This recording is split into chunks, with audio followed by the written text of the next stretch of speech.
Hi friends, ഇന്ന് നമ്മൾ ഉണ്ടാക്കാൻ പോകുന്നത് ഹണി ഡ്രാഗൺ ചിക്കൻ ആട്ടോ. അപ്പോൾ അതിന് എന്തൊക്കെ ഇൻഗ്രീഡിയൻസാണ് വേണ്ടതെന്ന് നമുക്ക് നോക്കാം. വറ്റൽമുളക് ഒരു 2-3 എണ്ണം, കാഷ്യൂനട്ട് ഒരു 5-8 എണ്ണം, പിന്നെ പച്ചമുളക് ഒരു 3 വേണം, 2 മുറിച്ചത്, പിന്നെ ഇഞ്ചി ചെറുതായി അരിഞ്ഞത്, പിന്നെ വെളുത്തുള്ളി അതും ചെറുതായി അരിഞ്ഞത് വേണം കേട്ടോ.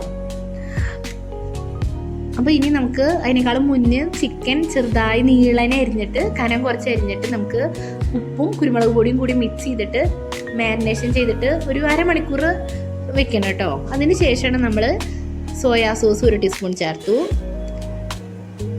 പിന്നെ ചില്ലി സോസ് അതും 1 ടീസ്പൂൺ ചേർത്തു. ഇത് രണ്ടും കൂടി ഒന്ന് ചേർത്തിട്ടൊന്ന് നമുക്ക് കൈ കൊണ്ടൊന്ന് മിക്സ് ആക്കി കൊടുക്കാം. പിന്നെ നെക്സ്റ്റ് നമുക്ക് ആഡ് ചെയ്യേണ്ടത് മൈദ കേട്ടോ. അത് 2 ടീസ്പൂൺ ആഡ് ചെയ്തിട്ടുണ്ട്.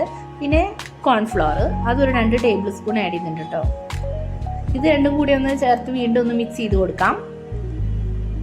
ഇത് മിക്സ് ചെയ്യുമ്പോൾ ഒന്ന് അതിൻ്റെ ഇതൊന്ന് തിക്കായി വരും. അപ്പോൾ നമുക്കൊന്ന് കുറച്ച് വാട്ടറും കൂടെ ആഡ് ചെയ്തിട്ട് നമുക്കൊന്ന് മിക്സ് ചെയ്യാം കേട്ടോ.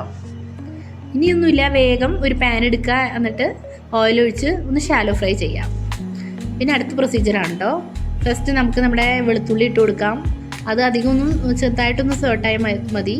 പിന്നെ അതിലേക്ക് ഇഞ്ചി ഇട്ടു, വറ്റൽമുളക് ഇട്ടു, കറിവേപ്പില ഇട്ടു, നമ്മുടെ കാഷ്യൂനട്ട് ഇട്ടു, പിന്നെ 1 ടീസ്പൂൺ മുളക് പൊടി, പിന്നെ വീണ്ടും 1 teaspoon soya sauce, 1 teaspoon chilli sauce, പിന്നെ വീണ്ടും 1 ടീസ്പൂൺ ടൊമാറ്റോ സോസ്. ഇതൊക്കെ നമ്മൾ ആഡ് ചെയ്തിട്ട് നമ്മൾ പെട്ടെന്ന് ഇതൊക്കെ ചെയ്തെടുക്കണം കേട്ടോ. ഹൈ ഫ്ലെയിമിലിട്ടിട്ട് പെട്ടെന്ന് ഇതെല്ലാം നമ്മൾ റെഡിയാക്കി എടുക്കണം. നമ്മൾ കുറച്ച് 1/2 കപ്പ് വെള്ളം കൂടി ഒഴിച്ചു കൊടുത്തിട്ടുണ്ട് കേട്ടോ. ഇനി അതൊന്ന് ബോയിലായി വരുമ്പോൾ അതിലേക്ക് ആവശ്യത്തിനുള്ള ഉപ്പ് നമുക്ക് ചേർത്ത് കൊടുക്കാം. നന്നായി മിക്സ് ആക്കുക. ഇനി നമുക്ക് നെക്സ്റ്റ് ചെയ്യേണ്ടത് നമ്മുടെ ഫ്രൈ ചെയ്ത് വെച്ചിരിക്കുന്ന ചിക്കൻ നമുക്ക് ഇതിലേക്ക് ആഡ് ചെയ്തിട്ട് നന്നായി മിക്സ് ആക്കി കൊടുക്കണം കേട്ടോ. നന്നായി മിക്സ് ആക്കി കൊടുക്കുക. ലാസ്റ്റ് ആയിട്ട് നമുക്ക് കുറച്ച് ഹണിയും കൂടെ ഇതിൽ ആഡ് ചെയ്യാം. അത് 1 ടീസ്പൂണോ 2 ടീസ്പൂണോ അത് ഓരോരുത്തരുടെ ടേസ്റ്റിനനുസരിച്ച് ചേർത്ത് കൊടുക്കാം കേട്ടോ. ചേർത്ത് കൊടുത്ത് നമ്മുടെ ഹണി ഡ്രാഗൺ ചിക്കൻ ഇവിടെ റെഡി ആയിട്ടുണ്ട് കേട്ടോ. പിന്നെ ലാസ്റ്റ് ആയിട്ട് നമുക്ക് കുറച്ച് പച്ചമുളകും കൂടി ആഡ് ചെയ്യാം. ഇത്രയേ ഉള്ളൂ നമ്മുടെ പരിപാടി. ഹണി ഡ്രാഗൺ ചിക്കൻ സെറ്റ് ആയിട്ടാ.